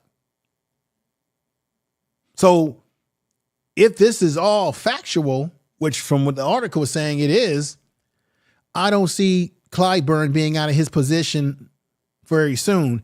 But at the same time, he has disenfranchised many black people within the state of South Carolina who might have had some voting powers in other areas, and now they've been gerrymandered and pushed into his district. So now he becomes their de facto Congress representative. Unless those black folks in South Carolina wake up and say, we're getting rid of Clyburn and we're going to put somebody new in, you're going to see him get elected again. Unless the only way you're not going to see Clyburn anymore, this is my prediction, unless he's not alive anymore, unless he transitions and he leaves us to old glory. That's the only way I can see it. What are you all thinking there in the chat room? If you're hearing what I'm saying, you're getting the things, the points that I'm making, put a 7 in the chat room. I appreciate you here. I'm going to say this again. These political parties are the same bird of two wings, left wing, right wing, Republican, Klan, screw you with no Vaseline and say, did you like it? And the Democrats screw you with Vaseline and tell you how much they love you. This is just the facts. Tell the truth. I got to tell the truth. That's what it's all Tell about. the truth. I'm not going to play games with you.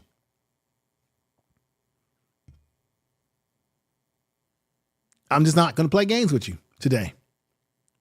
Clyburn has been a part of the manipulation of black constituents in his own.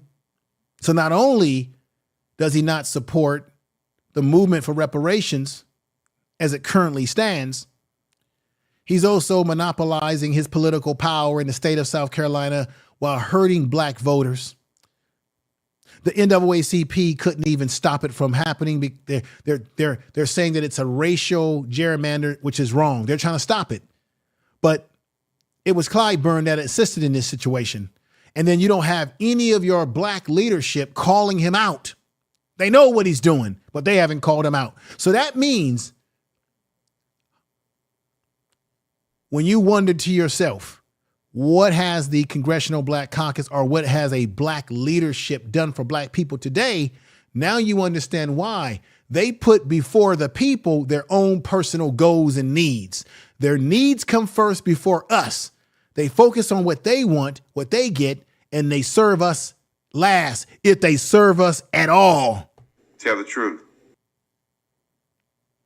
I want to say peace and love to MZ Kim's Bling Bar, more saying 7. She says the people that, let me put these up on the screen. She says the people that want him to stay in and do nothing will keep throwing money behind him. Yeah, because those are people who just like him. They like Clyburn. Clyburn makes them feel fuzzy all over because they've known Clyburn all their life. He's been the only congressman they've ever had. So they're going to just keep voting for him, whether they're getting anything out of it or not. We got Yalpo coming in the house. What's going on, Yalpo? Saying peace to information, man. Thank you. We got Jill's Chocolate Boutique. Very nice picture on your avatar you got there saying King Lion Crown. Hey, what's going on for being here? Beautiful Bernice. I'm going to get ready to end the show pretty soon. I appreciate you all being here. I want to know how many of you in the chat room, by putting a 7, were aware that Clyburn has been involved in these type of slick dealings with the Republicans as they're gerrymandering South Carolina. And he cut a deal with them because they didn't mess with his district, but they actually gave him more black people in his district. But they sliced up every other black person's district and redistricted them into his so that they can control. How many of y'all knew that Clyburn has been cutting these kind of deals behind the scene? How many of y'all know that he's the only one that's going to be elected that's black in that state, in a congressional seat? Put a 7 in the chat room if you were aware of this already before I drop that article in there. Before I get ready to end the what's going on, Golden Melanin? Good to see you. Another CG is here.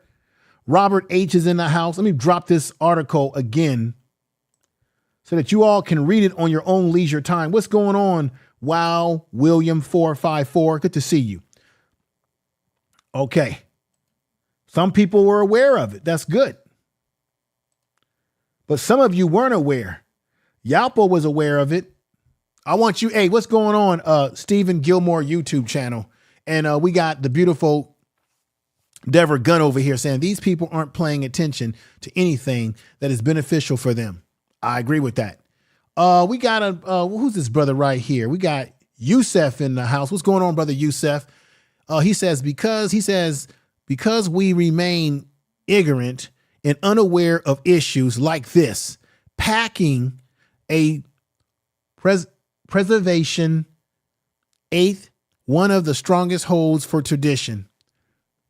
I agree with everything that you just said, Yusuf. I appreciate your statement. Let me once again, because he brought it up, let me once again remind you of what packing is. I like what that brother just wrote.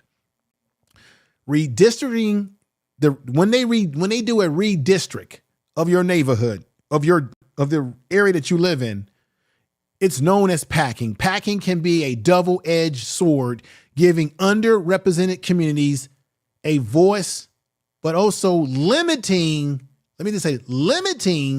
them to one voice. So although it may give you a voice, it limits you to only one voice. In the case of South Carolina, the only one voice is James Clyburn. That's bad. That's not a democracy. That's a dictatorship. So if people want reparations and Clyburn is against reparations in its form as we're asking for it, then he becomes a dissenting voice in South Carolina, where you have black people who may want the damn reparations and the check to be cut. His voice can drown out their movement in terms of getting it moved further from the federal level, because Clyburn is already showing you that he's not willing to listen to black people who want him to support reparations in South Carolina. Listen again. You want to know if you support reparations? I'm sorry? You want to know if you support reparations? I support reparations, but in that name, y'all need to learn what reparations is. Y'all keep talking about a word. It means to repair. It's cash payment for hell no. You never get as he says there, hell no, you'll never get it. He says y'all got to stop using the word reparations. It means repair, but yet he's not willing to tell anybody what he would be willing to do to make repair. Simply, he's saying hell no. And that y'all need to learn what the word is, and he doesn't agree with it in that form called reparations. But as I said to you earlier in the show, Clyburn didn't even say what he was willing to do. And if you got that type of thinking, and he's the only man in South Carolina, that he's the only voice that black people will have in South Carolina, and you got black folks in South Carolina who deserve reparations, and you got a Negro like this who becomes your only voice that you get, you see what I mean? He's dangerous. Clyburn, in my opinion, is dangerous in the 21st century for black folks in South Carolina, cutting these backroom deals. A lot of them are doing this at our expense. Tiffany Jackson, it's good to see you over here. So good to see you. We are in the burning house. Yes. Tell the truth. King Lion Crown says exactly. Let me see. I'm going to put that on the screen there. Who's this? Info Man for breaking it down and teaching. Yeah, thank you. For those of you who were aware, let me put that article. Please do me. I don't mean to tell you what to do, but on this time, I'm going to tell you what to do. You need to read this article. I want everybody to be aware of all of his dirt, because I didn't even, check this out. Because of the purpose of the stream, I had to summarize what he was up to. I want you to read that article and you get all the dirty details in that article. And when you read that article, thank you, Queen I Know I Am. When you read that article, you're going to be blown away, because I've only touched the surface of his dirt.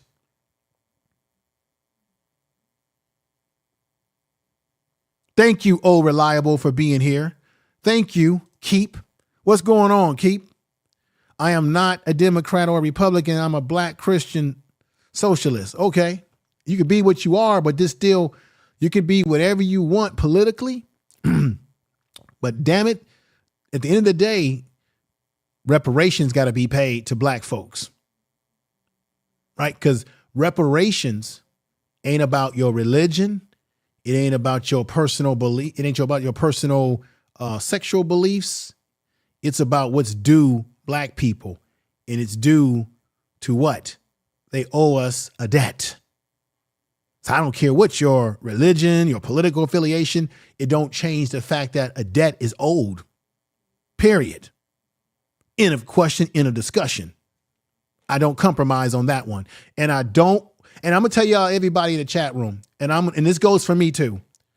I'm not going to waste my time debating people who are against reparation, whether black or white. It's a waste of time. It's a nothing burger. Why waste your breath and energy debating people, whether they black or white, who don't support it? Who cares? Those black folks who don't support it, don't even talk to them. They've got no business in our circles. They're not for us. So therefore, let them go run to their master.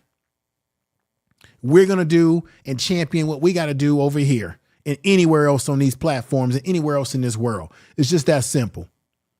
Yusef has said this. I don't think it's self-hate. He is a survivor again. Now, I know, let me say this, Yusef. I understand that James Clyburn grew up through the civil rights age and he went through a lot in the past. I understand that. But this is the thing that's crazy about it, Brother Yusef. For someone like Clyburn not to be pro-reparations, given that he lived through the civil rights movement and saw how poorly black people were treated in this country, how could he not be for it? Now, what he doesn't like, I don't know why these old black men always have this problem. He doesn't like the idea of cash payments. Did anybody say that that Jewish people shouldn't get paid for what happens to them? This country pays Jewish people for what happened to them in the Holocaust every year, probably every month. But nobody is telling them, hey, you know what? Why are we giving them a check? Nobody questions it. And if you do, they'll call you anti-Semitic. Then you have a lot of Negroes on YouTube streets that will say, well, if you give black people money, they'll just blow the money and be broke again. That's that bullshit that Dr. Phil said. Remember the Dr. Phil show? And by the way, always ask this question. Where'd they come from and who sent them? Dr. Phil is a byproduct of Oprah Winfrey. She's the one that put that sucker on, put him on her show and blew him up. Now he's living in a damn mansion. And let me let you know something about Dr. Phil that you guys didn't know. And I learned this at work, talking to one of my colleagues who's a psychologist. And she told me that Dr. Phil had a suspended license as a psychologist, that he wasn't even able to practice psychology because he lost his damn license, or he got put on suspension. And the reason why we know Dr. Phil is because remember when Oprah Winfrey was in a lawsuit where the beef industry was suing her over what she said about beef on her show. And Dr. Phil was working as a jury consultant. And then she liked him because he was the one that was helping shape the jury for her with her lawyers. So she liked what he did. And then she brought him on the show because he had the gift of gab. And y'all liked him because he had the gift for gab too. Come on now. Black folks be watching his show. So he was able to okie doke and hokey dokey and mokey dokey all of you. Those that watch it, that is. And then he has a show and the show blows up. He makes millions of dollars. All you got to do is do a Google search and see what his house looked like. He lived in a damn mansion. Before he met Oprah Winfrey, he wasn't living in no mansion. The man had a suspended license, or he was on suspension and couldn't practice psychology because he had did something inappropriate in his own field and occupation. How many of y'all knew that? Now he goes on Oprah, becomes a rich man and blows up, and y'all listening to his damn show. He gets on there telling you, well, reparations, I don't think we should. Hell with Dr. Phil. Hell with him. Nobody should be listening to a man who once upon a time ago lost his license to practice psychology. And matter of fact, he might still have lost he still may not have that damn license, allegedly. Let's keep that in mind.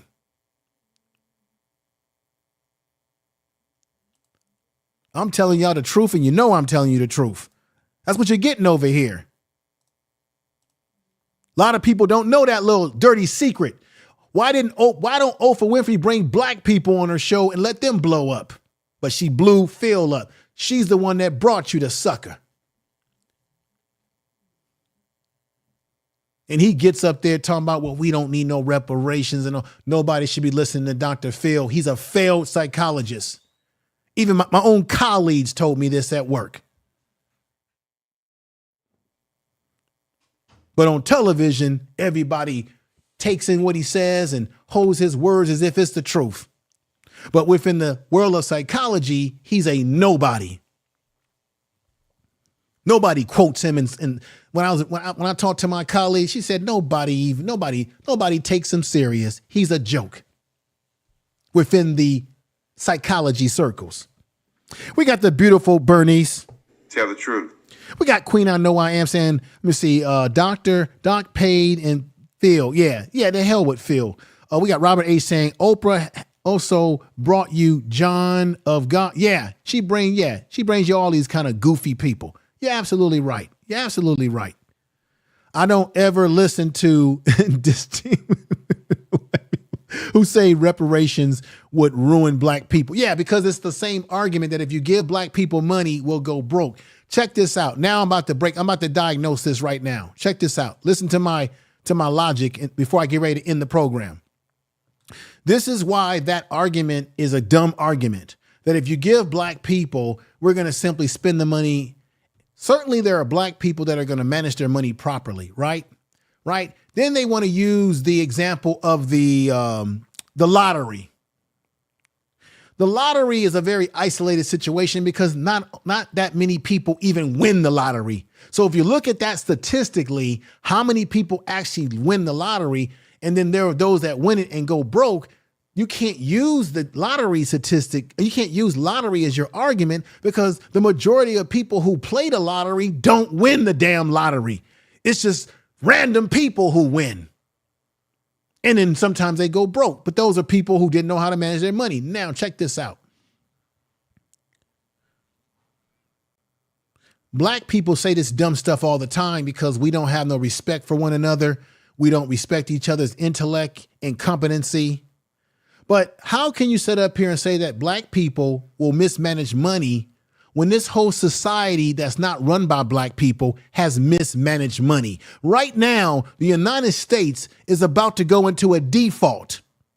And who's responsible for that? Last time I checked, white people in America are the ones who run the country. They run the financial systems. They run the Wall Street. Last time I checked, when the bank in Silicon Valley went belly up, last time I checked, it was white educated people who destroyed the bank. So you got white folks who run the financial systems of America, who went to Harvard and Yale and Stanford and all the top colleges in America. And they run shit into the dirt. When we went through a recession back in 2009, remember 2008 and 9, who ran us into a recession? All them educated white boys on Wall Street. Oh, check this out. I was talking to a lawyer. My mom was talking to a lawyer. My mom had a lawyer and she was doing some business with a lawyer. And the lawyer had told her, look at all those fancy cars outside of the office, Mercedes-Benz, BMWs. And he told my mom, who do you think is driving those cars that come in here all the time filing for bankruptcies? And she said, well, who? He says the majority of my clients that file for bankruptcies are rich people, rich white people. How you think they maintain their wealth? Because anytime their businesses go belly up, they file a Chapter 13 or something like that. Oh, if black people are the only people who couldn't manage money, let's bring up your boy Trump. Didn't Trump have a casino in Atlantic City and he ran that casino into the dirt and went bankrupt with that casino? Hello. White people run businesses every day into the dirt in this country who have money. So this whole argument that if you give black people money, they go broke. Well, if you give white people money, who they go broke too. If you give white people money who come out of some of the best colleges in this country and they run the country, they run us into deficits. Last time I checked, the United States has $1 trillion deficit. We owe money to China. Who created that deficit? It was the white boys who run the Federal Reserve. It's the white boys that run Wall Street. It's the white boys that run the majority of the federal government in this country that's running us into the ground. It was Ronald Reagan who got us into deficits with his Reaganomics. So this whole thing about, well, if you give black people money, as if black people are the only people in the world, what rich or poor, who don't know how to manage money, when the majority of wealth in this country that's destroyed and squandered is squandered away by white folks in power with white folks that got money. If y'all agree with what I'm saying, put a 7 in the chat room. Thank you. Dagger. I daggered it. So anytime somebody gets on a panel and brings up this argument that black folks don't need reparations because we don't know how to manage our money and we'll go broke, say that to the white folks that win money, who get money, make money, have businesses, and go broke and file for a bankruptcy so that they can start over again. Ask them, tell the world, stop giving money to white society that's running the country into the ground. Because right now, the Republican Party and the Democratic Party, or the Republicans that run the House, all of them went to the best colleges in the world. And right now, I'm going to say it again, America is possibly going to default on its debts, which is going to affect all of us.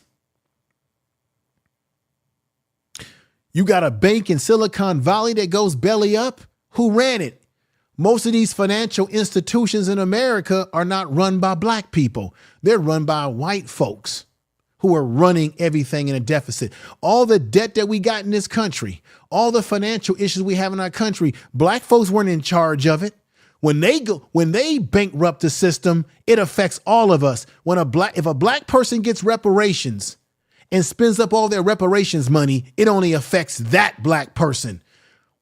When the largest society, when the largest society that's run by white folks makes financial mistakes, all of us suffer. In 2008 and 2009, people lost their homes.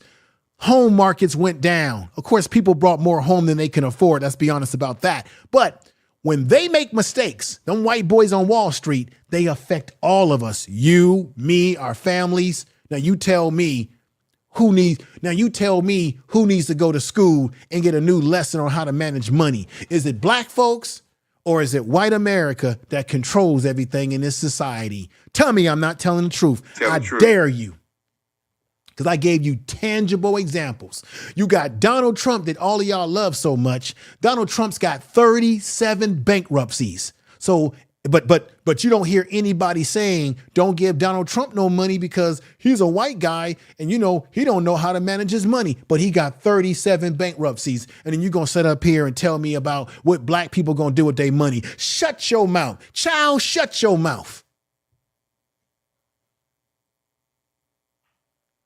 any idiot that says anything to me like this on a panel, I'm going in on their ass. Matter of fact, I'm not even going to waste my time talking to them because they're dumb.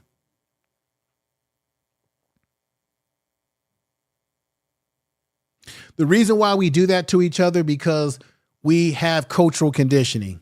And under that cultural conditioning, we underestimate, undervalue, and marginalize black people. Black people do it to each other. The white society does it to us. And as a cultural conditioning of that, as the manifestation of that, we see white is good, white is right, and black is bad. So if you give black people money, they're going to do bad things with the money. You give white people money, they're going to do great things with the money, right?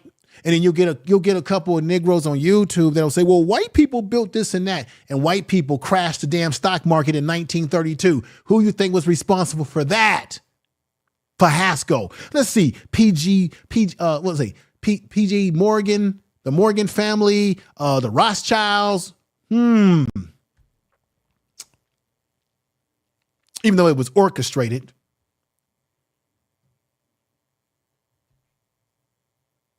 I can say right now that the United States government has already mismanaged our money by giving the Ukrainians $75 billion. Yet we got crumbling infrastructure here in America. They've already misspent your tax dollars. We're living in a country, ladies and gentlemen, that doesn't have a bullet train. How is it that Japan has a bullet train and they're damn near an island? Okay. We're a damn country. We're a large country made up of all these damn states.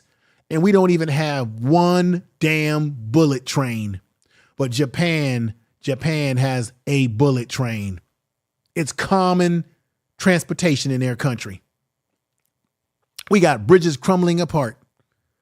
So you want to tell me about if you give black people some money, what we gonna do with the money? I wish a Negro would say that to me on a panel. I'll go ham off on you. Let me tell you something. Remember I told you that America spends 20% of federal budget on foreign aid. They tell me and you they can't give us reparations. The amount is, check this out. Check this out. The United States spends 25% to 27% on foreign aid in Afghanistan. Check this out. Back in 2017, when they had that war in Afghanistan, they've been over there for a long time. They gave $4.7 billion. The planned amount of American aid for Afghanistan was $4.7 billion, according to a website called Foreign Assistance Gov. I went to that website today. I was about to pull it up for y'all. All of a sudden, that site ain't working because they don't want people to know how much money they're giving people.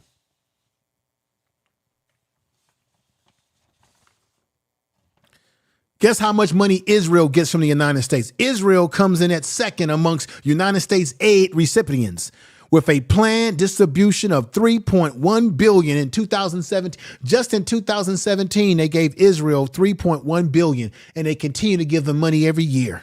According to the United States statistics, Jordan is the third and $1 billion. Jordan gets $1 billion. Experts say that cutting the foreign aid budget, which currently amounts to $50.1 billion, would do very little to reduce the deficit. This was back in 2016, folks. That's where all our reparations money's been going. Back in 2016, it was at $552 billion in the budget for foreign aid. So anytime somebody tells you that the United States cannot afford a reparations program for black people federally in this country, they don't know what the hell they're talking about. They haven't taken the time to look at the statistics and look at all the money that America gives to all these foreign countries at the billions of dollars. They can't afford it. If y'all hearing what I'm saying, hit a 7 in the chat room. I'm about to get on out of here. I appreciate your support today, all that you have done for the channel. I love you all, everybody.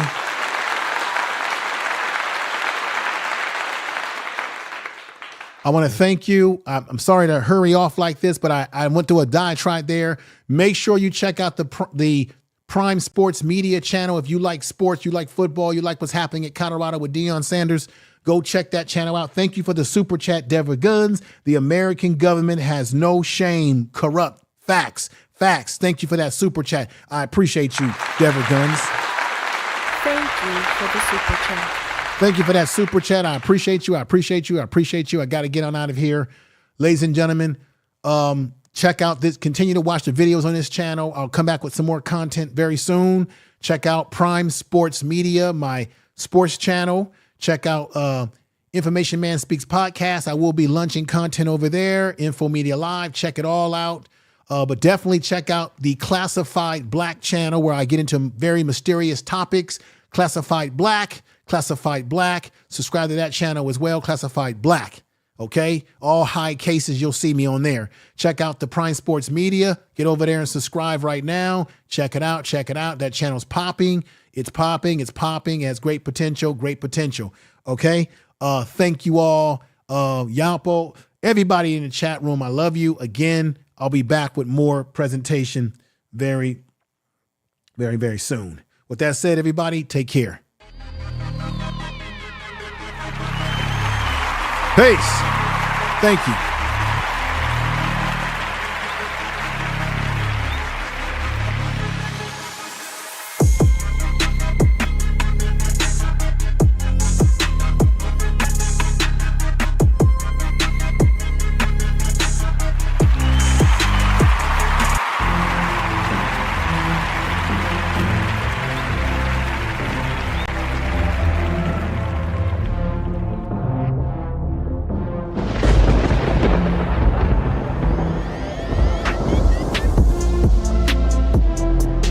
Tell the truth. Thank you, everybody.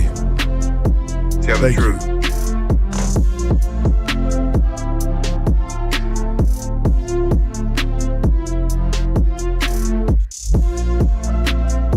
I want to say thank you, everybody, for watching the Information Man Show. That's right. Speaking truth to power. Speaking truth to power. Tell the truth. Shame the devil. Thank you for watching, everybody. Make sure you subscribe to the channel if you have not.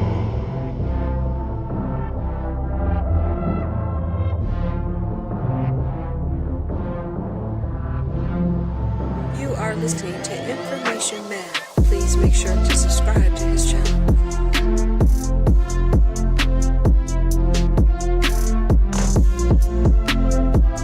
You are listening to Information Man. Please make sure to subscribe to his channel.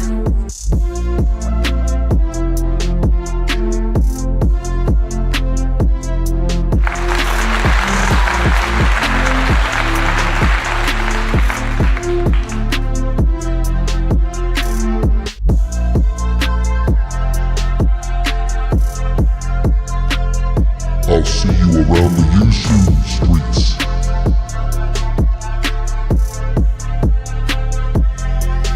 Remember, you're gonna get real information over here on the Information Man Show. Peace and love to everybody. Tell somebody that you love them. And we'll be back at this again very soon. Peace, everybody.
Tell the truth.